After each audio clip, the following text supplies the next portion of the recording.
വിശ്വകിരീടം സ്വന്തമാക്കിയ ടീം ഇന്ത്യയുടെ road show മുംബൈയിൽ പുരോഗമിക്കുകയാണ്. മുംബൈ ജനസാഗരമാണ്. മണിക്കൂറുകളായി സ്പോർട്സ് ഡെസ്കിൽ നിന്ന് എം നിഖിൽകുമാർ ചേരുന്നു. നിഖിൽ, വിക്ടറി പരേഡ് എവിടെ വരെയായി എന്നറിയാൻ സാധിക്കുന്നു? ലക്ഷ്മി, ഏറ്റവും പുതുതായി ലഭിക്കുന്ന വിവരങ്ങളനുസരിച്ച് വിക്ടറി പരേഡ് പൂർത്തിയായിട്ടുണ്ട്. ടീം ഇന്ത്യ വാങ്കഡെ സ്റ്റേഡിയത്തിൽ എത്തിയിട്ടുണ്ട് എന്നുള്ളതാണ് ഏറ്റവും പുതിയ വിവരം. വാങ്കഡെ സ്റ്റേഡിയത്തിൽ നിന്നുള്ള ദൃശ്യങ്ങളൊക്കെ പുറത്തു വന്നിട്ടുണ്ട്. സ്റ്റേഡിയത്തിനുള്ളിൽ ആരാധകർക്ക് മുന്നിൽ, അതായത് 34,000-ഓളം വരുന്ന വാങ്കഡയിലെ തടിച്ചുകൂടിയ ആരാധകർക്ക് മുന്നിൽ ഇന്ത്യൻ ടീമിലെ അംഗങ്ങൾ നൃത്തം ചെയ്യുന്ന ദൃശ്യങ്ങളൊക്കെ, വാങ്കഡെ സ്റ്റേഡിയത്തിനുള്ളിൽ നൃത്തം ചെയ്യുന്ന ദൃശ്യങ്ങളൊക്കെ ഇപ്പോൾ പുറത്തു വന്നിട്ടുണ്ട്. ഏറ്റവും ശ്രദ്ധേയം ഈ ഒരു റോഡ് ഷോ തന്നെയാണ്. വൈകുന്നേരം 4 മണിക്ക് വിമാനത്താവളത്തിൽ എത്തും എന്ന് പറഞ്ഞിരുന്ന ടീം ഇന്ത്യ വിമാനത്താവളത്തിൽ എത്തിയത് 5:20 കൂടിയാണ്. അവിടെ നിന്ന് നരിമാൻ പോയിന്റിൽ 5 മണിയോടെ എത്തി റോഡ് ഷോ ആരംഭിക്കും എന്ന് പറഞ്ഞ ആ റോഡ് ഷോ ആരംഭിക്കാൻ ടീം ഇന്ത്യ നരിമാൻ പോയിന്റിലേക്ക് എത്തിയത് 7:30 കൂടിയാണ്. 7:40 കൂടിയാണ് ഇന്ത്യയുടെ ആ ഒരു റോഡ് ഷോ ആരംഭിച്ചത്. ഈ റോഡ് ഷോ ആരംഭിക്കുന്നതിന് മുൻപ് തന്നെ, അതായത് നമ്മൾ വൈകുന്നേരങ്ങളിൽ ദൃശ്യങ്ങളിലൊക്കെ കണ്ടതാണ്, ഉച്ച മുതൽ തന്നെ മുംബൈയിലെ നരിമാൻ പോയിന്റ് മുതൽ വാങ്കഡെ സ്റ്റേഡിയം വരെയുള്ള ഭാഗത്ത് മറൈൻ ഡ്രൈവിൽ തിങ്ങി നിറഞ്ഞ ആരാധകർ, ലക്ഷക്കണക്കിന് ആരാധകർ, ഒരു ജനസാഗരം എന്ന് തന്നെ നമുക്ക് പറയാൻ സാധിക്കുന്ന രീതിയിലുള്ള വലിയ ആരാധകരുടെ ഒരു തിരക്ക് തന്നെ ഉണ്ടാകുന്നു. അങ്ങനെ ഇന്ത്യൻ ടീമിലെ താരങ്ങളെ സ്വീകരിക്കാനായി ആരാധകർ ഉച്ച മുതൽ തന്നെ മറൈൻ ഡ്രൈവിലേക്ക് എത്തിയിരുന്നു. അവിടെ നിന്ന് പിന്നീട് ഇങ്ങോട്ട് ടീം ബസ് എത്താൻ തന്നെ വളരെ വലിയ ബുദ്ധിമുട്ട് നേരിട്ടിരുന്നു. കാരണം എയർപോർട്ടിൽ വന്നതിന് ശേഷം 5:20 എയർപോർട്ടിലെത്തിയ ടീമിന് നരിമാൻ പോയിന്റിലേക്ക് എത്തണമെങ്കിൽ 7:30 വരെ സമയം വേണ്ടി വന്നു എന്നുള്ളതാണ് ശ്രദ്ധേയപരമായ കാര്യം. എന്തായാലും അവിടെ നിന്ന് ഇങ്ങോട്ട് ടീം എത്തണമെങ്കിൽ, നേരത്തെ സൂചിപ്പിച്ച പോലെ തന്നെ എയർപോർട്ടിൽ നിന്നും അവിടേക്കുള്ള വഴി, നരിമാൻ പോയിന്റിലേക്കുള്ള വഴിയിലൊക്കെ തന്നെ ആരാധകർ തടിച്ചു കൂടുന്നൊരു കാഴ്ചയുണ്ടായിരുന്നു. അങ്ങനെ വളരെ ബുദ്ധിമുട്ടിയാണ് മുംബൈ പോലീസ് ടീമിനെ നരിമാൻ പോയിന്റിലെ ആ ഒരു സ്ഥലത്തേക്ക് എത്തിച്ചത്. അതേപോലെ തന്നെയാണ് ടീമിൽ സഞ്ചരിക്കാനുണ്ടായിരുന്ന ആ ഒരു ഓപ്പൺ ബസ്സും വാങ്കഡെ സ്റ്റേഡിയത്തിൽ നിന്നും അതും നരിമാൻ പോയിന്റിലേക്ക് എത്തിക്കാനും മുംബൈ പോലീസ് നന്നേ കഷ്ടപ്പെടുന്നൊരു കാഴ്ചയാണ് കണ്ടത്.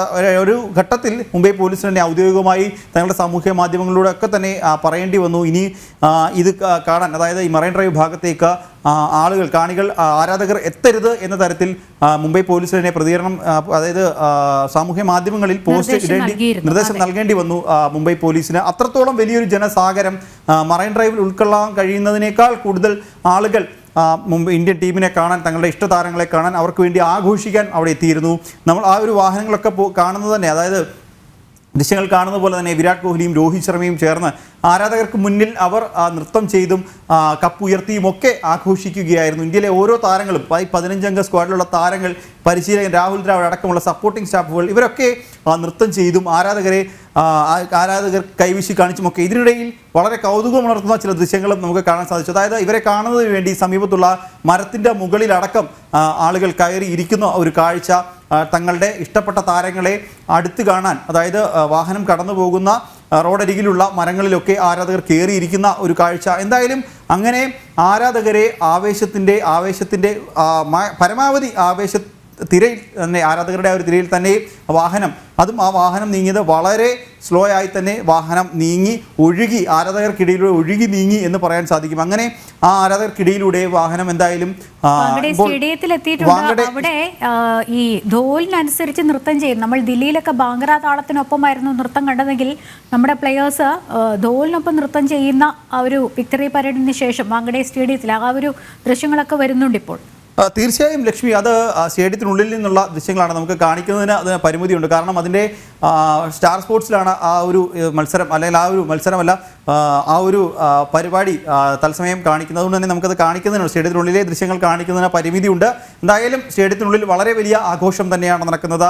ടീം ഇന്ത്യയെ സ്വീകരിക്കുന്നു. ഇതിനോട് ചേർത്ത് വായിക്കേണ്ട ഒരു കാര്യം കൂടിയുണ്ട്. കാരണം മുൻപ് ഇന്ത്യൻ ടീമിൻ്റെ, അല്ലെങ്കിൽ ഒരു ടീമിൻ്റെ മത്സരങ്ങൾ മാത്രമാണ് കാണിച്ചിരുന്നത്. പിന്നീട് ടീമിൻ്റെ പരിശീലന സെഷനുകൾ സ്പോർട്സ് മാധ്യമങ്ങൾ, അതായത് സ്പോർട്സ് ചാനലുകൾ കാണിക്കാൻ തുടങ്ങി. ഇപ്പോൾ ഇന്ത്യൻ ടീമിൻ്റെ ഒരു വിജയാഘോഷം തന്നെ ഒരു സ്പോർട്സ് ചാനൽ എക്സ്ക്ലൂസീവായി കാണിക്കുന്നു എന്നുള്ളതും ശ്രദ്ധേയകരമായ കാര്യമാണ്. അത്രത്തോളം ആരാധകർ അതിനുണ്ട് എന്നുള്ളതാണ് ഏറ്റവും ശ്രദ്ധേയകരമായ കാര്യം. എന്തായാലും അങ്ങനെ ഇന്ത്യൻ ടീമിൻ്റെ ആ ഒരു നേരത്തെ പറഞ്ഞ പോലെ റോഡ് ഷോ വാങ്കഡെ സമാപിച്ചു. വാങ്കഡയിലെ പൊതുപരിപാടി അല്പസമയത്തിനുള്ളിൽ ആരംഭിക്കും. ആഘോഷങ്ങൾ മാത്രമല്ല, സമ്മാനങ്ങൾ അല്ലേ?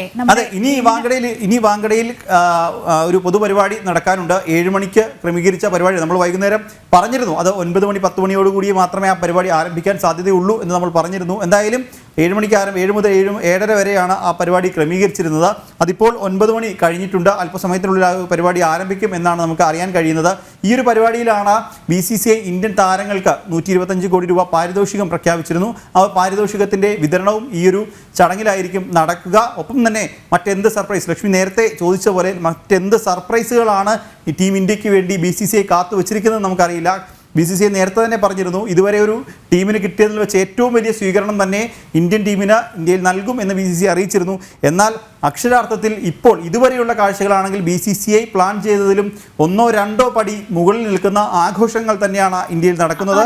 അങ്ങനെ ഒരു രാജ്യസ്നേഹമൊക്കെ അതിൽ കാണുന്ന ഒരു സംഭവമുണ്ട്. അത് മാത്രമല്ല, നമുക്കറിയാം ഈ ദ്രാവിഡിന്റെ കോച്ചിങ്ങിൽ നേടിയ ഈ കപ്പ്, നമുക്ക് വേൾഡ് കപ്പ് കിട്ടിയപ്പോഴെല്ലാം തന്നെ വിദേശികളായിരുന്നു അതിലുണ്ടായിരുന്നത്. പക്ഷേ എന്ന് വെച്ചാൽ പരിശീലക സ്ഥാനത്ത് ഉണ്ടായിരുന്നത്. ഇതിപ്പോൾ രാഹുൽ ദ്രാവിഡ് പരിശീലക സ്ഥാനത്ത് വന്ന് അങ്ങനെ ഒരു ദേശീയത കൂടിയുണ്ട് ഇതിൽ, അങ്ങനെ നോക്കി കാണുകയാണെങ്കിൽ. തീർച്ചയായും അത് ലക്ഷ്മി സൂചിപ്പിച്ചതും വളരെ ശ്രദ്ധേയകരമായ കാര്യമാണ്. കാരണം 2011 ഇന്ത്യ കപ്പ് നേടുന്ന സമയത്ത് ഗാരി കൃഷ്ണനായിരുന്നു ഇന്ത്യയുടെ കോച്ച്. അങ്ങനെ ഒരു സ്വദേശിയായ ഒരു കോച്ച്, രാഹുൽ ദ്രാവിഡ് എന്നൊരു കോച്ച്, നമ്മൾ നേരത്തെ മുൻപൊരു ബുള്ളറ്റിനിൽ പറഞ്ഞതാണ്. അതായത് രാഹുൽ ദ്രാവിഡിനെ സംബന്ധിച്ച് ഇതൊരു മധുര പ്രതികാരം കൂടിയാണ്. കാരണം 2007 ടീം ഇന്ത്യയുടെ നായക സ്ഥാനത്ത് നിന്ന് രാഹുൽ ദ്രാവിഡ് പടിയിറങ്ങുന്നത് ആ ഒരു ലോകകപ്പിലെ സമ്പൂർണ്ണ തോൽവിയോടുകൂടിയാണ്. ആ തോൽവിയുടെ ഉത്തരവാദിത്വം ഏറ്റെടുത്തുകൊണ്ട് രാഹുൽ ദ്രാവിഡ് ഇന്ത്യൻ ടീമിൻ്റെ നായകസ്ഥാനം ഉപേക്ഷിച്ച് പടിയിറങ്ങുകയായിരുന്നു. ആ ഒരു രാഹുൽ ദ്രാവിഡ് തന്നെ 2024 തൻ്റെ പരിശീലകനായുള്ള അവസാനത്തെ അന്താരാഷ്ട്ര മത്സരത്തിൽ ടീമിൽ വിജയം കൈവരിച്ചിരിക്കുന്നു. ടീമിനെ കിരീട നേട്ടത്തിൽ എത്തിച്ചുകൊണ്ട് അദ്ദേഹം പടിയിറങ്ങുന്നു. അദ്ദേഹത്തിന് നേരെ ഉയർന്ന ഏറ്റവും വലിയ പഴി എന്ന് പറയുന്നത് അദ്ദേഹത്തിനൊരു ലോക കിരീടമില്ല. ICC ഇവൻറ്റുകളിൽ കിരീടം ചൂടുന്നില്ല. തുടർച്ചയായി ICCയുടെ ഫൈനലുകളിൽ പരാജയപ്പെടുന്നു. അത് രാഹുൽ ദ്രാവിഡിനെതിരെ വലിയ വിമർശനങ്ങൾ സൃഷ്ടിച്ചിരുന്നു. അതായത് നമ്മൾ ശ്രദ്ധിക്കുന്നത് 2021-ലെയും 2023-ലെയും ലോക ടെസ്റ്റ് ചാമ്പ്യൻഷിപ്പിൻ്റെ ഫൈനൽ, 2023-ലെ ഏകദിന ലോകകപ്പിൻ്റെ ഫൈനൽ, ഇതിലൊക്കെ ഫൈനലിലെത്തിയാണ് ടീം ഇന്ത്യ ഫൈനലിൽ പരാജയപ്പെട്ട് പുറത്താവുന്ന ഒരു കാഴ്ചയായിരുന്നു. അങ്ങനെ തുടർച്ചയായി ടീമിനെ ഫൈനലിൽ എത്തിക്കുക, അതിനുശേഷം ഫൈനലിൽ തോൽക്കുക എന്നൊരു പഴി രാഹുൽ ദ്രാവിഡിനുണ്ടായിരുന്നു. ആ പഴി അദ്ദേഹം അവസാന മത്സരത്തിൽ, തൻ്റെ അവസാനത്തെ അന്താരാഷ്ട്ര മത്സരത്തിൽ ടീം ഇന്ത്യ വിജയിപ്പിച്ചു. അങ്ങനെ ആ പഴി മാറി ഈ ടീം ഇന്ത്യക്ക് ഒരു ലോക കിരീടം സമ്മാനിച്ച പരിശീലകൻ എന്ന പേരോടെയാണ് രാഹുൽ ദ്രാവിഡ് എന്തായാലും പടിയിറങ്ങുന്നത്. ഇനി വരാനിരിക്കുന്ന കോച്ചിനൊക്കെ രാഹുൽ ദ്രാവിഡ് ഒരു പാഠം തന്നെയാണ് ശരിക്കും എന്ന് നമുക്ക് പറയാനാകും ലക്ഷ്മി. എന്തായാലും ലോക ജേതാക്കൾ ടീം ഇന്ത്യ റോഡ് ഷോയ്ക്ക് ശേഷം, വിക്ടറി പരേഡിന് ശേഷം വാങ്കഡെ സ്റ്റേഡിയത്തിൽ എത്തിച്ചേർന്നിരിക്കുന്നു എന്നുള്ളതാണ് നൽകാനുള്ള വിവരങ്ങൾ. അവിടെ ഇപ്പോൾ വലിയ ആഘോഷങ്ങൾ നടക്കുകയാണ്, നൃത്തമൊക്കെ വയ്ക്കുകയാണ്. നൃത്ത ചുവടുകളുമായി ടീം ഇന്ത്യ അവിടെ വാങ്കഡെ സ്റ്റേഡിയത്തിലും ആഘോഷിക്കുന്നു എന്നുള്ളതാണ്. വലിയ എന്തൂസിയാസം അതാണ് നമ്മൾ മുംബൈയിൽ കണ്ടത്. അവിടേക്ക് ജനലക്ഷങ്ങൾ ഇവരെ സ്വീകരിക്കാൻ വേണ്ടിയിട്ട് മണിക്കൂറുകളായി മഴയൊക്കെ അവഗണിച്ച് കാത്തുനിന്ന കാഴ്ചകളൊക്കെ കണ്ടു. എന്തായാലും അതിനൊടുവിൽ മുംബൈ വിമാനത്താവളത്തിൽ നിന്ന് ദില്ലിയിലെത്തിയപ്പോൾ കിട്ടിയതുപോലെ തന്നെ വലിയ വരവേൽപ്പ്. ദില്ലിയിൽ ഒരു പക്ഷെ അങ്ങനെ BCCI ഒരുക്കിയിരുന്ന അങ്ങനെ ഒരു വലിയ വരവേൽപ്പൊന്നും ആയിരുന്നില്ല. കാരണം പുലർച്ചെയായിരുന്നു. അങ്ങനെയാണെങ്കിൽ കൂടിയും സ്ത്രീകളും കുട്ടികളും ഒക്കെ ഒഴുകിയ നമ്മുടെ ചമ്മന്മാരെ വരവേറ്റിരുന്നു. മുംബൈയിൽ കണ്ടത് എത്രയോ ഗംഭീരം എന്നുള്ളതാണ്. എന്തായാലും വിക്ടറി പരേഡ് വളരെ സാവധാനത്തിലാണെങ്കിലും 5 മണിക്കാണ് തീരുമാനിച്ചിരുന്നത്. പക്ഷേ സമയം വൈകി. അങ്ങനെയാണെങ്കിൽ ഈ വിക്ടറി പരേഡ് വാങ്കഡെ സ്റ്റേഡിയത്തിൽ എത്തിച്ചേർന്നിരിക്കുന്നു. ഇനി അവിടെ ആണ് ആഘോഷങ്ങൾ, അവിടെയാണ് സമ്മാന വിതരണം എന്നുള്ളതാണ്. നമ്മുടെ ചാമ്പ്യന്മാർക്ക് അർഹിക്കുന്ന അംഗീകാരം തന്നെ മാതൃരാജ്യം നൽകുന്നു എന്നുള്ളതാണ്.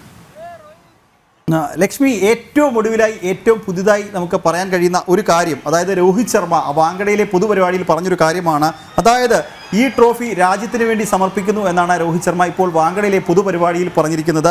This trophy is for the entire nation എന്നാണ് രോഹിത് ശർമ്മ ഇപ്പോൾ വാങ്കഡയിലെ ആ ഒരു പൊതുപരിപാടിയിൽ പറഞ്ഞിരിക്കുന്നത്. അതായത് തങ്ങൾ 15 പേർ പോയി, അതിൽ നിന്ന് 11 പേർ കളിച്ചു. തങ്ങൾ നേടിയ ഈ ഒരു കിരീടം ഈ ഒരു രാജ്യത്തിന് വേണ്ടി, ഭാരതത്തിന് വേണ്ടി സമർപ്പിക്കുന്നു എന്നുള്ളത് തന്നെയാണ് ഇതിന് ഏറ്റവും വലിയ ഉദാഹരണം. ലക്ഷ്മി നേരത്തെ പറഞ്ഞതുപോലെ തന്നെ രാവിലെ ഡൽഹിയിലെത്തിയ ടീം ഇന്ത്യ നേരെ പോയത്, ടീം ഇന്ത്യയുടെ ഇന്ന് ഡൽഹിയിൽ ഒറ്റ പരിപാടി മാത്രമായിരുന്നു ഉള്ളത്.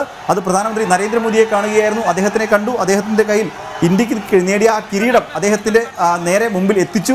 അതിനുശേഷം അദ്ദേഹത്തെ കണ്ടതിന് ശേഷമാണ് ഡൽഹിയിൽ നിന്നും മുംബൈയിലേക്ക് ഇന്ത്യൻ ടീം മടങ്ങിയത്.